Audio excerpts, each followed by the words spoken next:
Vamos continuar então, irmãos, a exposição da primeira carta de Pedro.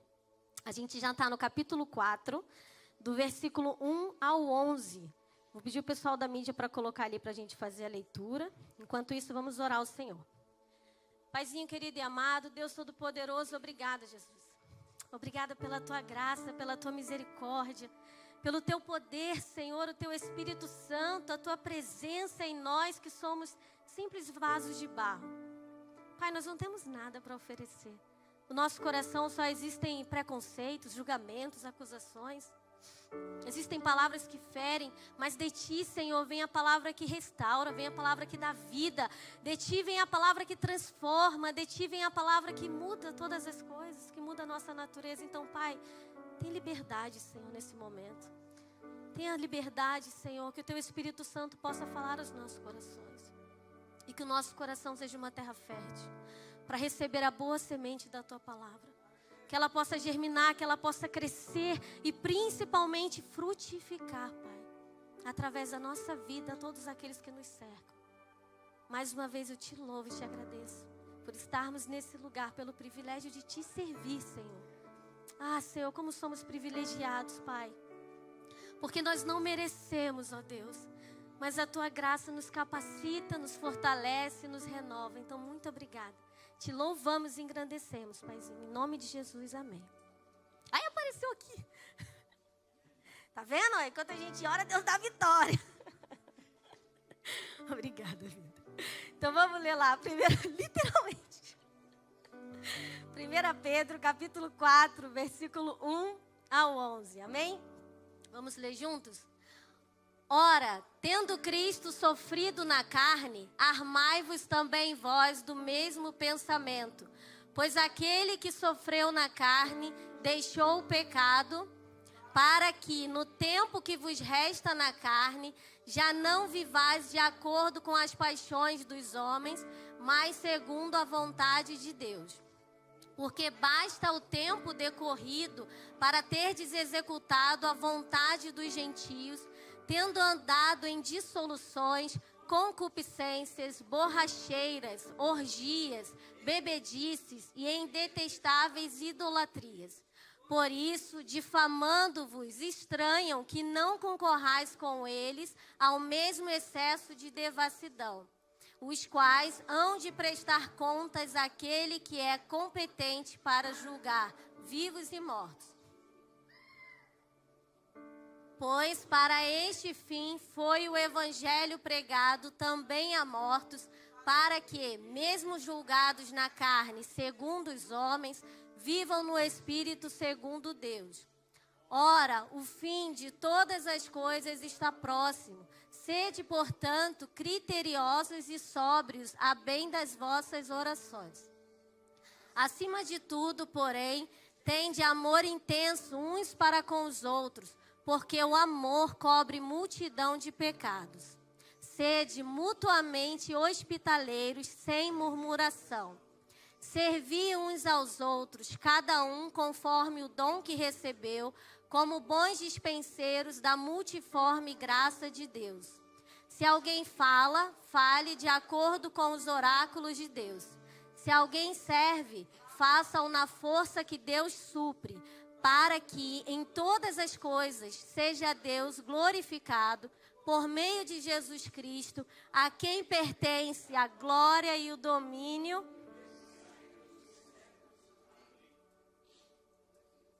Amém, glória a Deus. Então vamos começar aqui no versículo 1, amém? Ele vai dizer, ora, tendo sofrido na carne, armai-vos também vós do mesmo pensamento, porque aquele que sofreu na carne deixou o pecado. Quem é aquele que sofreu na carne?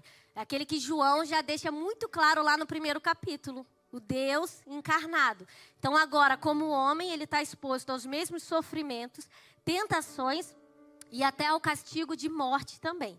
Então ele passa por tudo isso e deixa para nós um modelo a ser seguido. Nós agora temos que seguir os seus passos, o seu caminho. E essa é a parte mais difícil. E ele vai usar uma palavra assim, olha, armai-vos, né? Armai-vos também do mesmo pensamento. Do mesmo pensamento de quem? De Cristo. Armai-vos. Por quê? Porque você está numa guerra. Então você precisa se armar, você precisa se preparar para militar. Você precisa se preparar para lutar bravamente. Lembra da armadura de Deus? Revestivos de toda a armadura de Deus. Quem precisa de armadura, irmãos? É o soldado que fica em casa, assistindo televisão? É o soldado que está no terraço olhando a mulher dos outros, igual Davi? Não, quem precisa de armadura? Quem está numa guerra, quem está numa batalha, quem está numa luta. E quem são essas pessoas? Eu e você. Então ele diz, se arme desse mesmo pensamento, ou seja, use essa mentalidade como uma arma para aquilo que você vai ter que passar, para os seus sofrimentos e para a guerra que você vai travar, que vai ser principalmente contra quem? Contra o meu próximo? Contra mim mesmo. Contra os meus desejos e as minhas vontades. Nós vamos ter que lutar bravamente contra o pecado. Em Hebreus 12 tem um versículo muito interessante que diz assim, vocês ainda não resistiram até o sangue contra o pecado. Então ele está fazendo uma alusão aqui, o próprio Cristo. Ele sim, contra o pecado, deu o próprio sangue e a vida.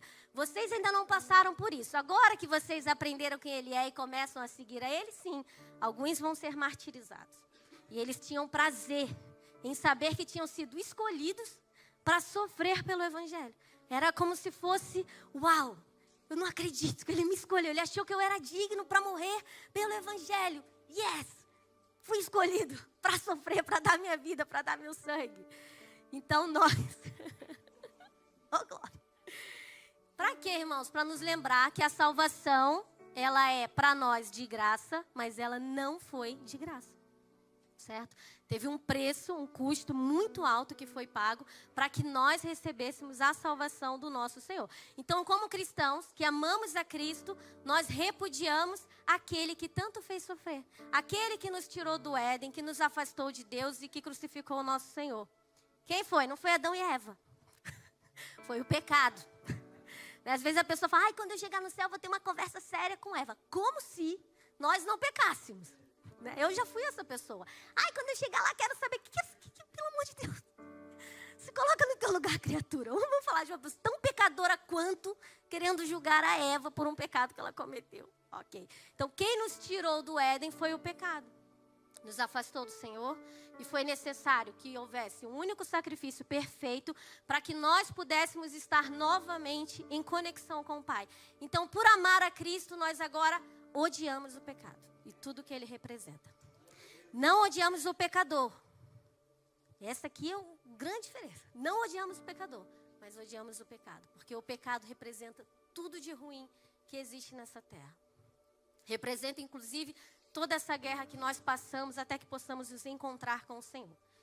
Então, ter essa mentalidade de Cristo, se armar disso aqui, Pedro está falando o quê? Confiando que esse sofrimento que nós passamos aqui, ele é passageiro e ele tem um propósito muito maior. Então, isso torna o sofrimento suportável.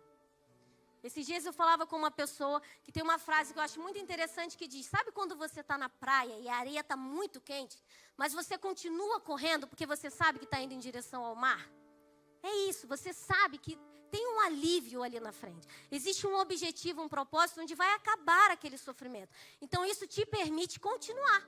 A areia está queimando e a gente fala, continua correndo. Meu filho é assim, está quente, corre filho, corre que a gente está chegando. Corre.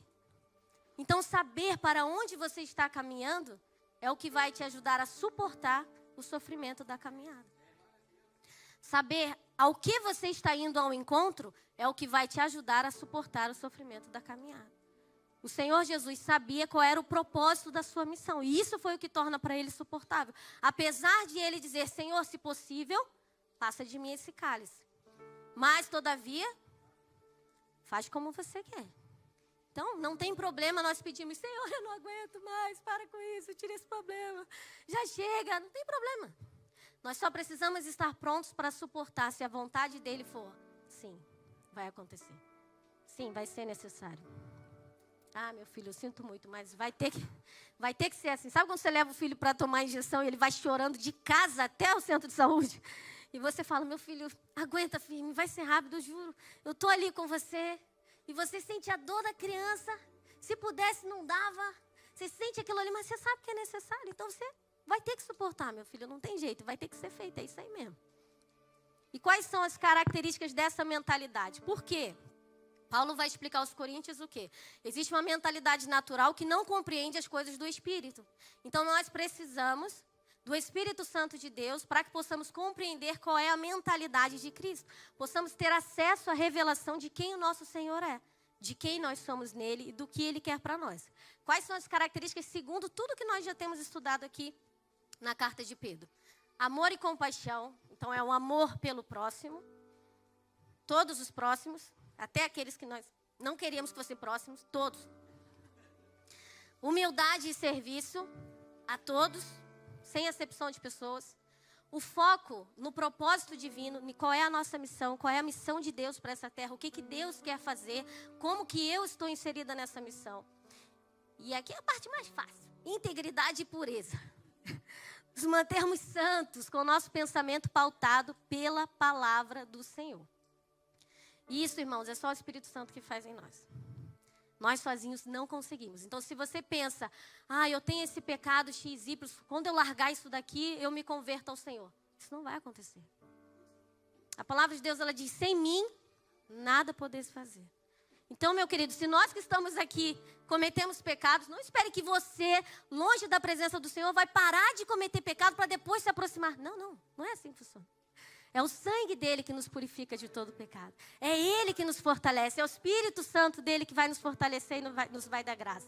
Tem uma frase do Luther King muito bonita que ele fala assim: nós não somos o que nós deveríamos ser. Nós não somos o que nós queríamos ser. Mas graças a Deus, nós já não somos o que éramos. Mas olha que precioso. Não somos. Somos ainda pecadores? Somos. Sujos? Somos. Carentes da misericórdia e da graça de Deus? Somos. Mas já não estamos presos ao pecado. Não estamos escravos do pecado. Não estamos mortos em nossas vontades e desejos. Nós ainda não chegamos lá, mas nós já não somos aqueles que nós éramos. E aí ele vai dizer, para que você tem que se armar dessa mentalidade? No versículo 2, para que não vivam mais para satisfazer os maus desejos humanos, mas para fazer a vontade de Deus. Então, como seguidores de Cristo, nós temos que desejar fazer a vontade de Deus, mesmo que nós tenhamos que morrer para isso. E isso não é só abstrato. Isso está acontecendo nesse exato momento com a igreja perseguida. Pessoas morrendo, entregando a vida por amor ao Evangelho. Há pessoas nesse momento sendo torturadas por amor ao Evangelho. Então não é só uma coisa espiritual, é dar a vida. Como Paulo falou, eu estou disposto. Falaram, Paulo, não vai, você vai ser amarrado assim. E começaram a chorar. E ele, pelo amor de Deus, você para com essa choradeira. Vocês estão deixando isso aqui muito difícil para mim. Está difícil para mim ver vocês chorando. Não achar que eu vou sofrer. Eu estou disposto não só a sofrer, mas a morrer por esse evangelho. Eu tenho toda a disposição para isso. E é o que eu quero fazer. Mas muitas vezes nós queremos evitar esse sofrimento. Em Mateus 16, a gente vê quando o Senhor está conversando com os discípulos. E ele começa a explicar sobre aquele sofrimento que ele ia passar. E aí Pedro fala, não, Senhor, não. Você não. Isso não vai te acontecer. E qual é a resposta de Jesus para ele? Para trás de mim, Satanás. Você me serve de escândalo. Por quê? Porque você não pensa nas coisas de Deus. Pensa nas coisas dos homens. Você está preocupado com o meu corpo físico. Você está preocupado com o meu status. Você está preocupado com o que vão pensar de mim e de vocês, meus seguidores, se eu realmente for morto. Você não está tendo uma visão celestial. Você não está entendendo. Então, ele usa a expressão porque Pedro está tentando, até de uma maneira indireta ou inconsciente, dissuadir o Senhor Jesus da sua caminhada, da sua missão. Do caminho de sofrimento e de cruz, revelando uma mentalidade totalmente humana. Mas olha que coisa linda. Aquele Pedro que não entendia de sofrimento, que não queria, que não aceitava, nem que o próprio Cristo padecesse sofrimento, está aqui ensinando a igreja a sofrer. A suportar o sofrimento. Irmão, suportem o sofrimento. Suportem a tribulação. Deem graças a Deus quando forem perseguidos. Olha que coisa linda. Sabe por quê, irmãos? Ninguém chega pronto. É na caminhada que a gente vai amadurecendo, entendendo qual é a vontade de Deus, entendendo como Deus se move, entendendo como Deus faz as coisas, entendendo que... É como nós, quantos nós temos experiência, pedimos, Deus não fez o que a gente queria, chegou lá na frente, a gente... ainda bem... Pensando bem, que bom que aquela oração não foi respondida. Olha o que Deus tinha para mim aqui, eu não estava vendo. Eu não estava ciente. A gente às vezes se agarra às coisas. Esse dia eu estava vendo uma memória de um vídeo do Lucas quando era muito pequenininho. Ele tinha o sonho de alcançar o controle do videogame na estante. porque acendia e tudo. E ele estava começando a engatear e ficar de pé. Só que ele segurou uma caixinha de papelão. E ele foi com aquela caixinha. Ele olhou para o controle e falou, agora eu consigo chegar lá. E ele foi, e ele conseguiu ficar de pé, mas ele não conseguia soltar a caixinha para pegar o controle. Ele olhava para a caixinha, e às vezes ele até soltava e pegava de volta, como quem disse, isso aqui é tão precioso para mim. Ele não entendia o valor daquilo que estava diante dele. Ele não conseguia entender, e às vezes, irmãos, nós somos assim como crianças. Nossos olhos não conseguem perceber o que Deus tem para nós, algo muito mais precioso, e ficamos apegados a coisas que para nós parecem tão grandes, mas o Senhor olha e fala, é sério que é isso aí mesmo que tu quer? Tem certeza que é isso mesmo que você está querendo? Tem certeza? E a gente bate o pé, eu quero. Tem certeza? Tenho certeza. Aí depois nós vemos outra coisa e falamos, Jesus, não era bem aquilo que eu queria não, pensando bem, deixa eu mudar aqui o meu pedido, a minha oração. Então nós temos que entender, irmãos, aprender com o Senhor a abraçar o sofrimento. E às vezes nós também somos Pedro na vida de algumas pessoas, dizendo, não é isso que Deus tem para você, não. Você não pode aceitar essa tribulação, esse sofrimento. Você não pode... Que é isso, mano? E se for isso que Deus quiser para aquela pessoa? E se for assim que Deus vai transformar aquela pessoa? E se for essa maneira de que o nome dele seja glorificado e que outras pessoas sejam salvas, então nós podemos sim clamar para que as coisas mudem. Mas nós não podemos tirar as pessoas do seu caminho, fazer com que elas se voltem contra a vontade do Senhor, se rebelem contra o Senhor. Como crianças mimadas, dizendo, não aceito. Você pode não aceitar. Mas tem coisas que a gente vai ter que fazer mesmo não aceitando. Tem uma má notícia para você. Tem muita coisa. Então ele vai dizer, não vivam mais para satisfazer os seus maus desejos humanos, mas para fazer a vontade de Deus. Ou seja, as duas coisas não caminham juntas. Ou você vai satisfazer a sua própria vontade, o seu desejo, e ele fala maus desejos humanos, ou você vai fazer a vontade de Deus. Não vai ter como fazer as duas coisas. Porque nós, normalmente, estamos voltados para nós mesmos. Para a nossa satisfação pessoal. Para os nossos propósitos, os meus sonhos, meus planos, a minha família. O Senhor não. O Senhor está voltado o meu povo, a minha igreja, a minha terra. As vidas que eu criei. O Senhor ele tem uma visão coletiva. Então, muitas vezes, a vontade do Senhor vai ser diferente da nossa. Infelizmente, não vai ser. E como foi falado aqui, a vontade de Deus, ela é boa, mas o quê? Boa, perfeita e agradável.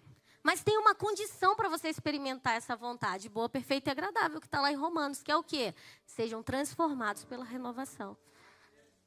A nossa mentalidade precisa ser transformada, e aí ele fala, para que experimenteis qual seja a vontade de Deus, que é boa, perfeita e agradável. Então, não é para todo mundo. A gente, às vezes, fala isso como um mantra, né? Amém, Jesus. A vontade de Deus é boa, perfeita e agradável. Mas, meu querido, se a sua mentalidade não estiver transformada, para você, ela não vai ser boa. Ela não vai ser perfeita. Muito menos agradável. Muito menos. Nós vamos fazer... debaixo de luta, de choro, de tristeza, de rebeldia, como disse o Senhor a Saulo, né? Duro será para ti recalcitrar contra os meus aguilhões. Ou seja, você tem uma opção. Se você quiser ir contra, tudo bem. Mas não aconselho, não recomendo. E da mesma forma somos nós. Precisamos adotar, nos armar da mentalidade de Cristo para que possamos lutar contra nós mesmos, lutar contra o pecado, suportar o sofrimento e experimentar qual é essa vontade boa, perfeita e agradável. No 3 e no 4, ele vai falar assim, basta o tempo decorrido para teres executado a vontade dos gentios, tendo andado em dissoluções, concupiscências, borracheiras, orgias, bebedices e em detestáveis idolatrias. Por isso, difamando-vos, estranham que não concorrais com eles ao mesmo excesso de devassidão. Então, irmãos, o que ele está dizendo aqui? Já basta o tempo que vocês perderam pecando. Tem gente que acha que ainda foi pouco. Tem gente que, assim como eu, a Débora, vai pensar o quê? Mas eu cresci na igreja, nunca me desviei, não aproveitei nada. Deixa eu te contar um segredo. Não há nada para aproveitar. Você que é jovem, que está aqui hoje na casa do Senhor, eu não sei se você cresceu na casa do Senhor ou está para se converter e está pensando, mas eu ainda preciso aproveitar a vida. Não há nada para aproveitar. é tudo uma grande ilusão, que tem um custo muito alto. E às vezes a gente pensa, depois eu aceito Jesus, depois eu vou para a igreja. Primeiro, não sabemos se esse depois vai acontecer. Pode não acontecer. Segundo, ainda que você tenha esse tempo e você se converta ao Senhor, querido, o mar do esquecimento só pertence ao Senhor. O inimigo vai estar 24 horas usando todas as tuas falhas contra você. Te acusando, te condenando, dizendo que você não é suficiente, que você não é capaz, que você não deveria estar onde está. E por amar a Cristo, você vai se lembrar dos seus erros e você vai chorar e sofrer. Senhor, como eu pude fazer isso? Como eu pude fazer isso? Como eu pude ferir o Teu Espírito Santo dessa forma? Então, irmãos, já basta.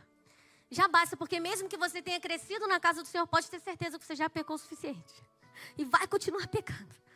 Já basta, não existe esse limite. Então ele vai dizer, já chega desse tempo. E nós vamos resistir porque nós reconhecemos que antes nós éramos escravos da nossa vontade. Se puderem virar um negócio, eu tô caramba. Eu já suo muito porque eu fico nervosa aqui em cima. E hoje está calor. Obrigada. Então ele vai falar aqui sobre pecados muito relacionados ao excesso, a falta de domínio próprio, a falta de autocontrole.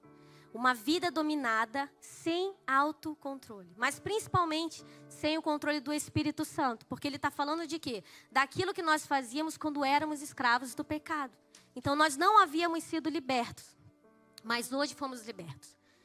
E eu vou trazer aqui as definições, não minhas, mas de acordo com o comentário bíblico do Hernandes Dias Lopes, ele vai colocar dissoluções, seria o mesmo que devassidão. Muitos atos incontidos de luxúria, de iniquidade, qualquer tipo de descontrole, principalmente relacionado à libertinagem. Quando a pessoa fala, fulano é devassa, uma pessoa totalmente libertina. Concupiscências. O que são as concupiscências? Os desejos perversos do nosso coração. Aquilo que pode nos levar a sermos tentados e a cometer pecado. O que diz a Bíblia? Vós sois tentados pela concupiscência do vosso coração, ou seja, pelo desejo que está escondido no vosso coração. E é isso que se transforma, e é por isso que nós precisamos estar sondando constantemente o nosso coração, para identificarmos esses desejos e levá-los diante de Deus. Fala, Senhor, me ajuda, eu não consigo me libertar disso aqui. Eu preciso buscar em Ti a libertação para isso. Depois ele fala, borracheiras. Não tem a ver com mecânico, não. São bebedeiras, né? O excesso do consumo de bebida alcoólica. E eu vou me deter um pouquinho mais aqui, irmãos, porque Pedro ele toca numa área que a nossa geração está enfrentando muita confusão. O objetivo não é criar regras onde a Escritura não cria, mas também não podemos minimizar aquilo que a Escritura leva tão a sério, com tanta repetição e ênfase, do Antigo ao Novo Testamento. Então, quando o texto está falando contra a embriaguez, ela está mirando uma coisa muito mais profunda, que é o quê? O momento em que a pessoa deixa de ter sobriedade, autocontrole e clareza para viver de forma consciente diante de Deus e dos outros. Por quê? Nós estamos em guerra. Lembre-se, nós estamos em guerra, em constante guerra. Nós precisamos ter armaduras, armas e total consciência daquilo que se passa ao nosso redor. E precisamos discernir o que é carnal e o que é espiritual. Então, irmãos, a nossa atenção precisa estar, 100%. Estado de alerta. E aqui a gente tem que ter um cuidado que é, o inimigo ele nos leva a pecar muitas vezes por meias verdades. Foi assim no Jardim do Éden. Então, qual é a meia verdade que faz a nossa geração pecar nisso aqui? A verdade é, o pecado é a embriaguez, certo ou errado? A meia verdade é, a embriaguez é trocar as pernas. Errado. Existem diferentes níveis de embriaguez. E a Bíblia não abre margem para nenhum deles. Ela condena a embriaguez. Então, um pouco de embriaguez ainda é embriaguez. Você ainda consegue andar, mas você já tem a sua personalidade alterada, o seu temperamento não é mais o mesmo. Tem gente que é muito falante e fica quieto, tem gente que é quieto e fala demais. Tem gente que fica super amorosa. Já existiu uma transformação. Você já está em pecado, você já está no estado de embriaguez. Você já ultrapassou o limite. E esse limite, ele é de cada um. Depende do seu IMC, de quanto você pesa, se você se alimentou, se não alimentou. Mas olha o risco de você tentar descobrir qual é o seu limite. Você precisa deliberadamente se embriagar para isso. Você vai ter que escolher pecar para descobrir, então, o meu limite são 3 taças. Descobri porque eu fiquei tonta aqui, tô vendo as coisas meio diferentes. Todo mundo aqui já teve contato com alguém que estava embriagado, mas jurava que não. Jurava de pé junto que não. Você olha para a pessoa, essa pessoa passou um pouco do limite. A pessoa, não, tô bem, tranquilo. Por quê? Porque a gente acha que embriaguez é aquela pessoa que não consegue nem andar, que chega em casa e está errando a porta, porque o mundo está girando assim, ó, não consegue botar a chave na fechadura. Não, irmãos, existem limites. E o que a palavra nos orienta é estarmos em constante vigilância. Então, nós precisamos ter atenção a isso. Eu vivi numa casa pastoral e era muito comum, irmãos, a qualquer momento que se esperasse, alguém bater no meu portão e dizer: pastor, meu filho está passando mal, leva a gente no hospital. Pastor, minha mãe teve alta, vamos lá buscar ela. Pastor, pode ir ali no mercado buscar não sei o quê. E meu pai pegava o carrinho, a gente tinha um Fusca, era uma benção. Mas era o táxi da nossa rua. Vamos lá, vamos lá. E vocês imaginem, irmãos, na frente da nossa casa, a nossa vizinha de porta, ela seguia o que no Brasil a gente chama de religião de matriz africana. Eu não sei se ela era candomblé, umbanda, não sei. Mas ela invocava espíritos dentro da casa dela. Irmãos, vezes sem conta. Nós às vezes estávamos almoçando, os filhos dela iam na minha casa e falavam: pastor, pode ir lá em casa orar pela minha mãe, que o demônio pegou ela está lá e não consegue sair. Aí meu pai parava comigo: claro, vamos lá. Aí ia lá na casa da mulher, botava a mão, expulsava. Irmãos, quem nunca viu possessão, não sou eu que vou te explicar isso. Expulsava. E agora você imagina se num desses momentos ele diz: desculpa, não vou poder te levar ao hospital. O meu nível de álcool está muito elevado, se a polícia me parar vai dar ruim. Eu posso até perder a minha habilitação. Então aqui, irmãos, não é sobre o que pode e o que não pode. Convém aos santos. Convém para um cristão dizer: desculpa, não vou poder te socorrer, porque eu estou com o limite de álcool aqui elevado no sangue. Eu passei dos limites, eu não tive moderação. Me empolguei no meio da galera, quando eu vi, já tirei da garrafa toda. Me deixei levar. Mas, irmãos, a questão toda é o domínio próprio. E isso respala também em comer demais, falar demais, brigar demais, tudo que é demais. Tudo que é só para satisfazer o desejo da nossa carne, que não tem propósito. E aí ele fala de orgias. O que aconteceu nas orgias? Aqui é muito provável que ele esteja se referindo, naquela época tinha passeatas nas ruas, adorando a Baco, as pessoas fazendo coisas imundas. Muita gente aqui vai saber o que é uma orgia, não precisa entrar em detalhe. Aí ele repete bebedices. O Hernandes, ele fala aqui, nesse momento não é embriaguez individual, mas tem a ver com o coletivo. Traz a ideia de uma festa em que se bebe, não necessariamente em excesso, mas dando oportunidade para que isso aconteça. Então eu estou tranquilo, eu sei o meu limite, mas eu crio um ambiente em que, dane-se você, cada um por si, Deus por ninguém, faça o que quiser da sua vida, eu não tenho compromisso e responsabilidade com ninguém, eu sei da minha vida e faço o que eu quero. E aí a Bíblia vai condenar isso. Por quê, irmãos? Porque a lei do amor está acima da lei da liberdade. E isso, graças a Deus, a nossa igreja tem feito muito bem nos seus convívios, nos seus PGs, que são o quê? Irmãos que possuem a liberdade, abrindo mão dessa liberdade para não induzir outras pessoas a pecarem. Porque é assim que funciona. Eu sei o que eu posso fazer, eu sei até onde eu posso ir, mas se isso pode prejudicar a vida de alguém, eu não vou fazer. E Paulo, inclusive, usa uma expressão muito forte que é: se comer carne faz o meu irmão pecar, nunca mais comerei carne. Isso ia ser difícil, hein? Fala aí, churrasqueiro. Nunca mais comerei carne. Chega a dar uma tremedeira aqui. Então, irmãos, aí depois ele termina com o quê? Detestáveis idolatrias, que eram as festas pagãs idólatras, regadas de tudo isso que ele falou antes. Então tinha muito álcool, tinha orgia, tinha tudo que eles faziam ali. E ele chama de detestável, não é só idolatria, aquilo é detestável, porque é cheio de imoralidade, é cheio de excesso, é cheio de coisas que não glorificam ao nome do Senhor, que não agradam ao nome do Senhor. É como o cristão está lá no meio do bloco de carnaval, cheio de álcool, cheio de adultério, de fornicação, sensualidade, luxúria. Há quem diga que não tem nada demais. também não vamos entrar nisso. De novo, não é o pode, não. Mas pode, claro que pode. Você pode fazer o que você quiser. É convém. Será que isso aqui convém? Será que convém aos santos, como diz a palavra do Senhor? Será que isso glorifica? Será que o que eu estou fazendo? Qual é o tema que foi me dado aqui? Vivendo para a glória de Deus. Será que o que eu estou fazendo glorifica a Deus? De que maneira isso glorifica a Deus? Então o foco não é só não fazer certas coisas, mas não voltar a um modo de vida dominado pelos nossos próprios desejos e vontades. Comum aos pagãos, aos ímpios. Por quê, irmãos? Agora vivo não mais eu, mas... Quem sabe? Agora vivo não mais eu, mas... Cristo vive em mim. Cristo vive em mim. Irmãos, olha o peso. Vivo não mais eu, mas Cristo vive em mim. Ah, irmãos, isso tem um peso muito grande.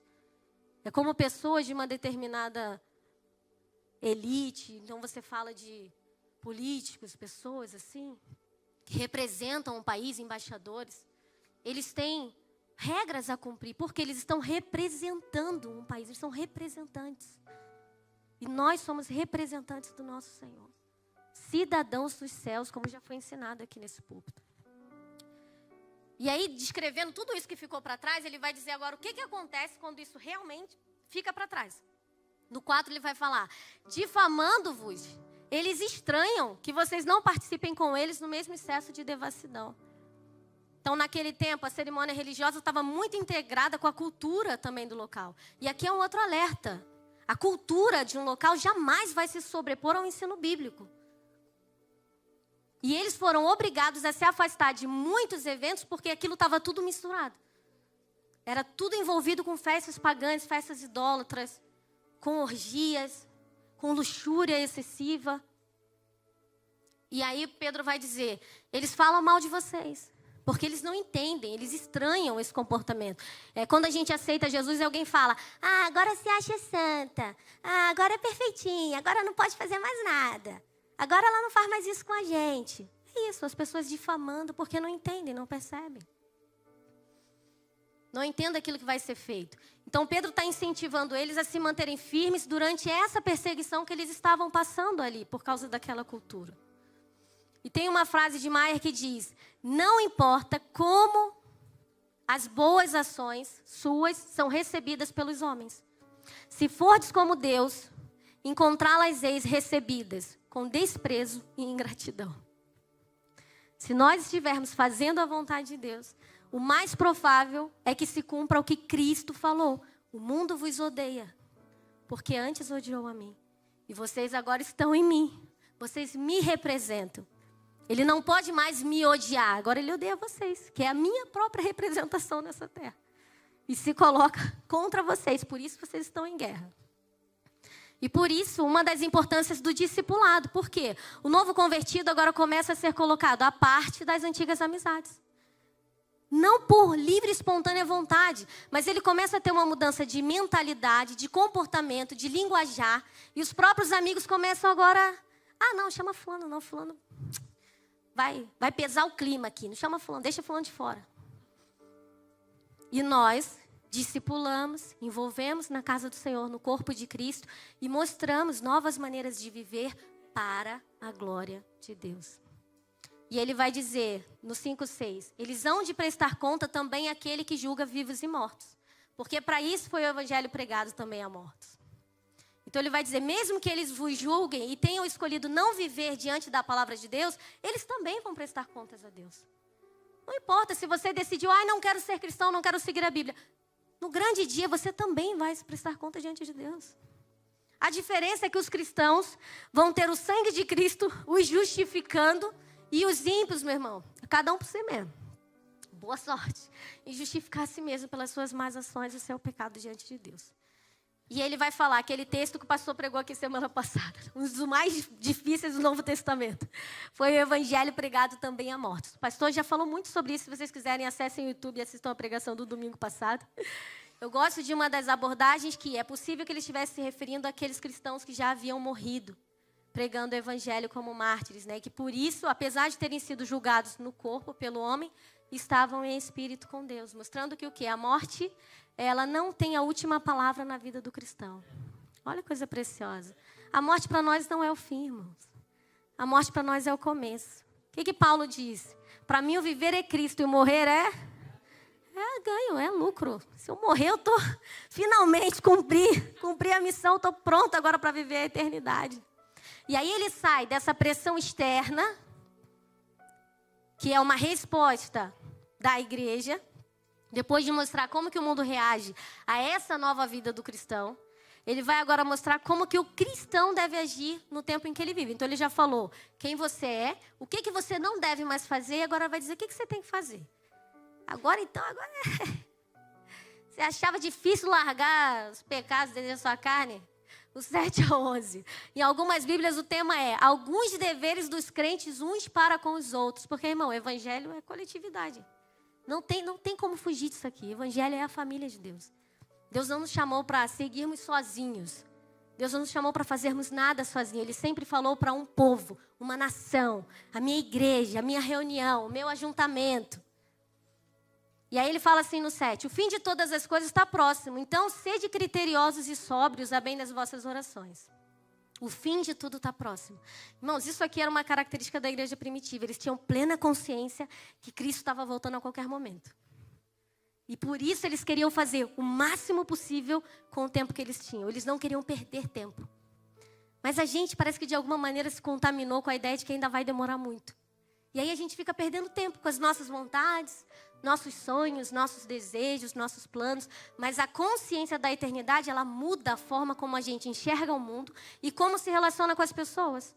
Por que os espíritas fazem tantas boas ações e tanta caridade? Eles focam na eternidade. Existe ali uma coisa de karma, de reencarnação, então eu preciso ser uma boa pessoa aqui e tal, papapá. O que mexe com a nossa cosmovisão é uma visão da eternidade. Só que, graças a Deus, não voltaremos aqui. A não ser quando isso aqui estiver tudo transformado, para reinar com Cristo. Então, isso muda a forma como a gente se comporta e se coloca aqui. Criteriosos e sóbrios, moderação e discernimento. Maneira que o quê? Nada influencie a sua capacidade de ver e pensar claramente. Nós temos muitas vozes hoje, inclusive as nossas vozes internas. E precisamos saber discernir qual é a voz do Senhor, qual é a voz do Espírito Santo, o que Deus quer de nós. Nós precisamos estar, irmãos, totalmente conscientes. Nós não podemos nos distrair. E vendo esse peso, a gente então se dedica a uma vida de oração genuína. Eu vi esses dias a entrevista com aquele ator que faz Jesus no The Chosen e falaram assim para ele: se Jesus fosse voltar amanhã, o que você faria hoje? Ele falou, provavelmente passaria o dia inteiro orando, de joelhos. E também nós, irmãos. Eu provavelmente me esconderia no quarto escuro para não correr o risco de pecar. Vou ficar ali o dia inteiro. Peço perdão, ninguém me tira daqui, por favor. Não testa a minha paciência, não testa meu amor ao próximo, não testa a minha mansidão. Não me testa, me deixa aqui sem pecado nenhum. Só esperando para encontrar com o meu Senhor. Me deixa já estar em conexão com Ele. Me deixa correr para avisar a minha família. Me deixa correr para avisar os meus amigos. Me deixa correr para anunciar o Evangelho para as pessoas com quem eu convivi a vida inteira e não tive coragem de falar sobre isso. Essa é a maneira que nós devemos viver, irmãos. Sabendo que a qualquer momento vamos encontrar com Cristo. Seja Ele vindo para a igreja, seja nós na nossa morte. Não há garantia para ninguém, irmãos. Não há idade, não há nada. Qualquer momento, qualquer um de nós pode, chamar nossa senha. E nós temos que prestar conta ao Senhor. Então temos que viver dessa maneira. Como que nós ansiamos? Cumprindo os principais mandamentos. Se há algum outro mandamento, tudo nesse se resume. Amar a Deus acima de todas as coisas e...